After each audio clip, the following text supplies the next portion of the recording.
The goal of this video is to help the individual watching it to prevent migraines and to ease migraine pain. So you need to educate first on the stages of migraine. There are 4 stages. There's the prodrome, there's the aura, there's the migraine, and then there's the postdrome. Okay, what are we talking about? The prodrome, that's usually 1 to 2 days prior to a migraine. What happens? The individual experiences fatigue, irritability, cravings, usually for chocolate, and that's usually not a good thing because it could trigger migraines. They may experience problems with constipation. They become easily frustrated. They may have motor weakness and fatigue. So it builds up. And a lot of my patients, when I get in the treatment section, I say, intervene with treatment at that point because you know it's coming. Learn what your prodrome is, and you can prevent the full-on aura, migraine itself, and then the postdrome. Then comes the aura. So we have 1 to 2 days of the prodrome, then the aura. What's the aura? Aura can be visual. Light sensation, partial blindness, red spots with little lines shooting out from the little red spot.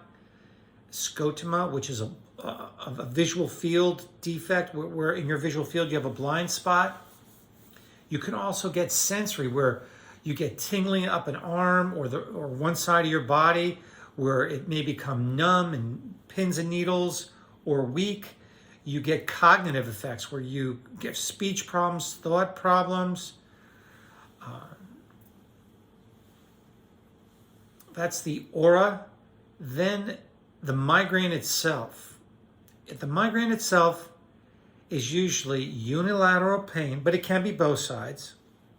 It's like this.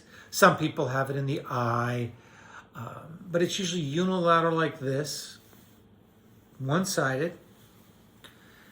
It is usually accompanied by nausea, vomiting, and it is usually accompanied by pain on movement. This is really important because migraine pain is definitely exacerbated when you move your head. So if you go like this, exercise definitely will make it worse. So the migraine is pain. It's pulsating pain. It builds up and gets worse. It can last 1 to 3 days. Yeah. It can be mild, but it's a lot of people, I would say, that I see, moderate to severe pain that's disabling. 1 to 3 days of a pulsating pain. It has nausea, vomiting. It's accompanied, made worse by movement. Also, there is something called photophobia, which you don't like light, you don't like sound. So that would be the migraine pain itself. So these are diagnostic criteria that I'm talking about. The pain, you have to have pain, it has to be pulsating, it's usually unilateral, you need nausea, vomiting, movement on pain. It's usually a disabling, severe pain, but it can be mild. And then the prodrome. The prodrome is a period of just weakness and just lack of stamina, fatigue, and just tired, drained. I would say cognitive slowing. You just can't think as well as you could. What are the types of migraine? The classic migraine is unilateral pain on one side of the head, and it usually is preceded by an aura in about a third of people. It can be migraine with aura, migraine without aura. There's also tension migraine, which is across the whole forehead, which is a pulsating pain across the whole forehead. There can be cluster migraines, which is usually right around the area of the eye. And people can pinpoint where the migraine is. Cluster migraines usually occur in clusters. They're also called ice pick migraines because it's like someone put an ice pick into your head. They can come on suddenly. Other types of migraines are ocular or retinal migraines, where there's some kind of spasm in the eye itself. I have a patient right now, she goes completely blind in her eye. It's very upsetting. She's texted me extremely upset. These migraines are, because you think, is my vision coming back? I have a third of my patients, they get the light, a little blind spot. It's like a grayish little blurred area in the visual field. That's common. There's basilar or brainstem migraines, a lot of somatic complaints in those. There's hemiplegic migraines, where you lose sensation on one side of your body. There's vestibular migraines. Here's a good one. They basically get dizzy because the vestibular system manages stability and ability to stand without being dizzy. They get dizzy and fall. That one I've seen.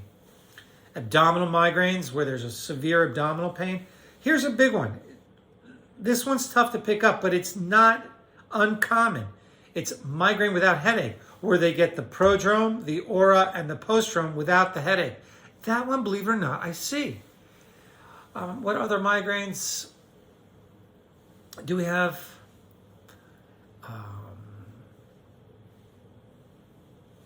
Well, let's move on. The pathophysiology of the migraine. A migraine usually involves, it does involve the trigeminal nerve. There's the ophthalmic portion of the trigeminal, the maxillary portion of the trigeminal, and then the mandibular. Trigeminal nerve is the fifth cranial nerve. It has V1, V2, V3. The maxillary portion has nerves that go into the meninges of the brain. That's the saran wrap that covers the brain, the dura, arachnoid, and pia. So in the dura, the arachnoid, there is dura mater, pia mater. It's layers of the saran wrap that covers the brain, has nerve endings sent from the trigeminal nerve, which is a nerve that comes directly from the brain. It has three branches: ophthalmic, maxillary, and mandibular. It is a sensory nerve. It also has other functions in terms of lacrimation, your eye. It has multiple functions in terms of your teeth. But in terms of migraines, the maxillary portion, it sends sensory nerves into the brain's dura mater, arachnoid mater, which are the saran wrap, the covering of the brain. What happens is people with migraines have very sensitive neurons, or very sensitive brains. They're very jumpy people in terms of sensitivity to many things. I'm going to talk about triggers in a minute. But these people with migraines, it's genetic. There's 20 genetic abnormalities in people with migraines, and it makes their brains very sensitive. So when they're triggered off, and it's genetic, so there's 20 genetic abnormalities, but when these nerves are stimulated, it is a neurological illness, and it sends messages in the maxillary nerve, which is part of the trigeminal, which is a direct hookup into the brain. It sends these nervous signals into the brain, and it's a misfiring or a premature firing. It shouldn't be firing. And what it does is it releases neurokinin A, glutamate, which makes the brain jumpy, agitated, irritable. Serotonin, we know that can have mood problems, GI problems, gut, nausea, vomiting. It releases calcitonin gene-related peptide. It releases vasoactive inhibitory peptide, and it releases substance P, which causes pain for P. So all these things get released, and it basically causes the brain to get inflamed, the dura, arachnoid, the covering of the brain to become inflamed. And there are certain cells called mast cells release histamine and cause inflammation, flooding of extracellular space. So the cells start letting fluid flood, And remember, when we see inflammation, we see swelling. Well, you get swelling of your coverings of your brain, your dura mater, your arachnoid matter, and this causes the nerves to become painful. I went through that whole little thing because we discussed the triggers that are being released.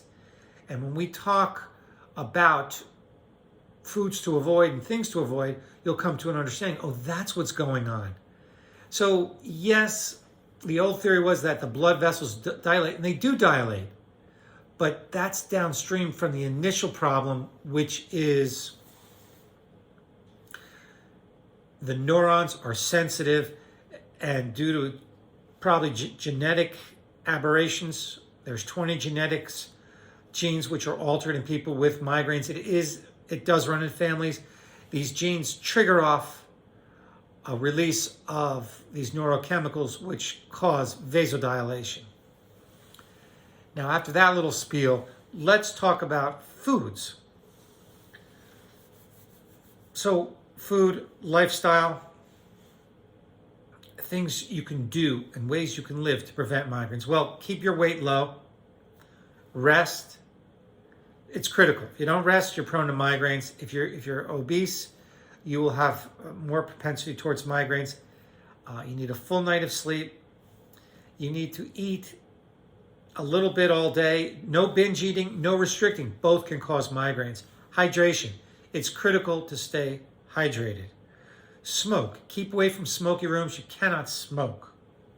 Smoke causes migraine. Going to malls and going to those little kiosks with perfume can trigger migraines. Here's another one. Alcohol triggers migraines. So that's not the whole story.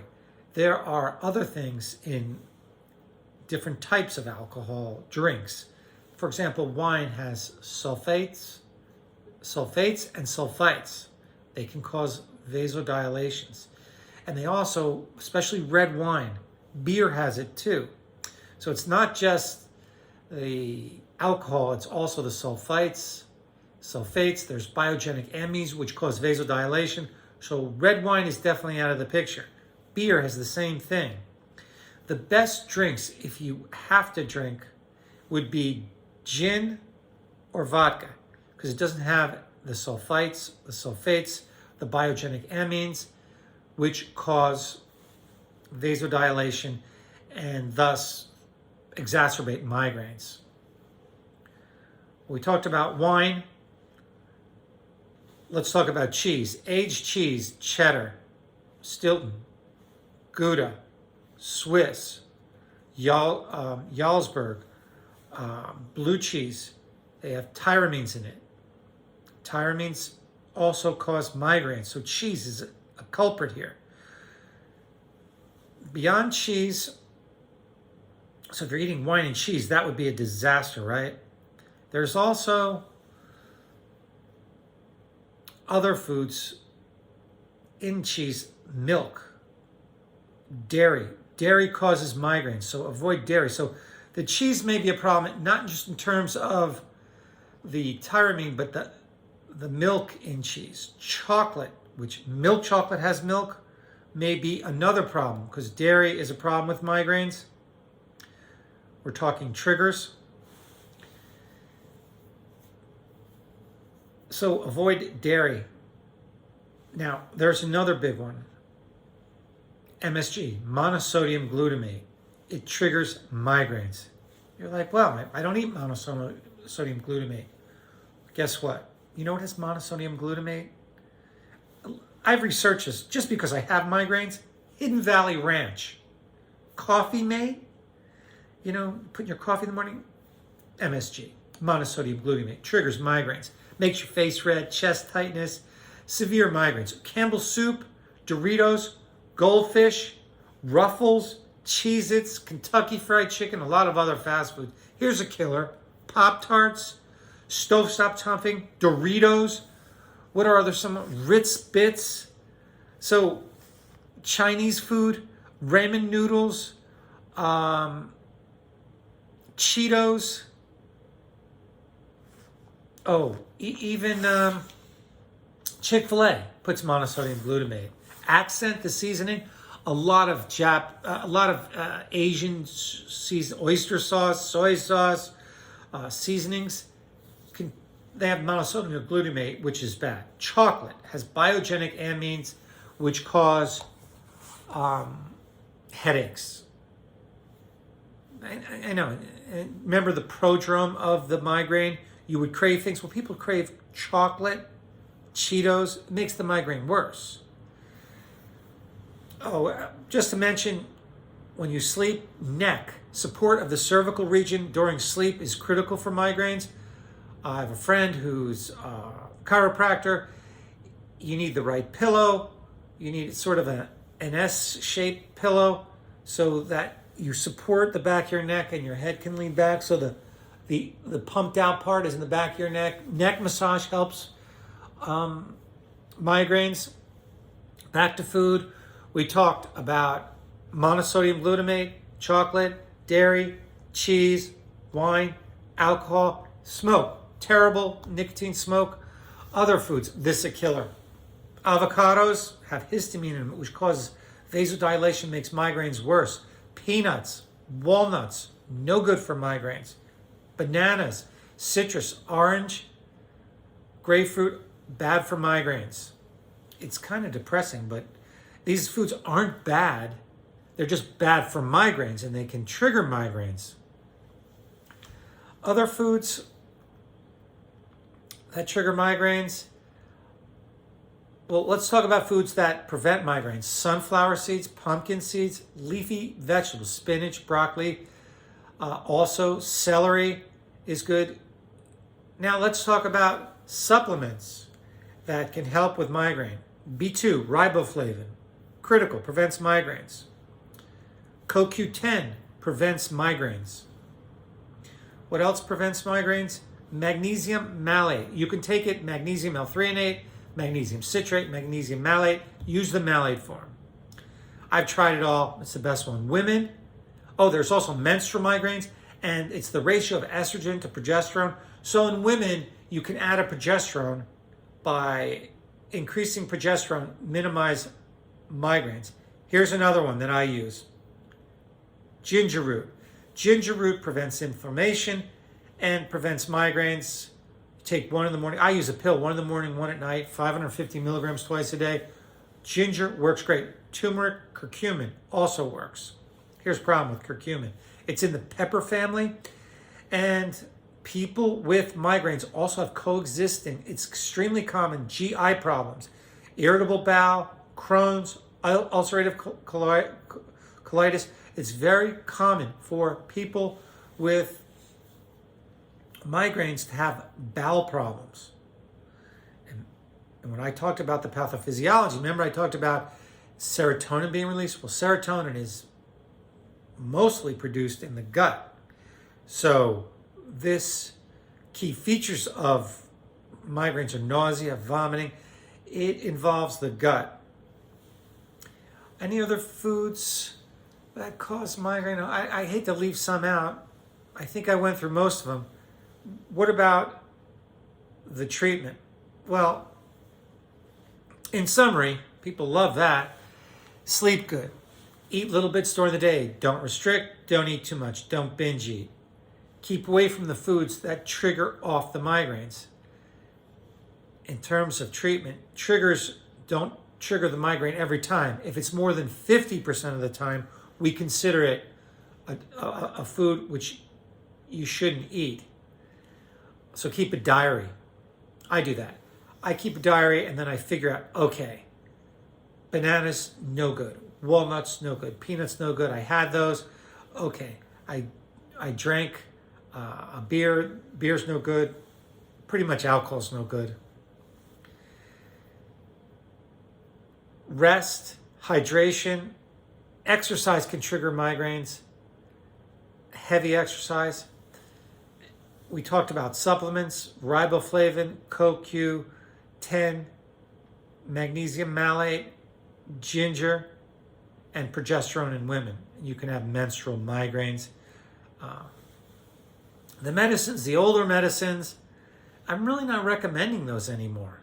The old days use amitriptyline, nortriptyline, propranolol, valproic acid, topiramate. We're not using those anymore. And then we're really not even using the triptans, all the ones like Relpax, Zomig, Frova, Imitrex.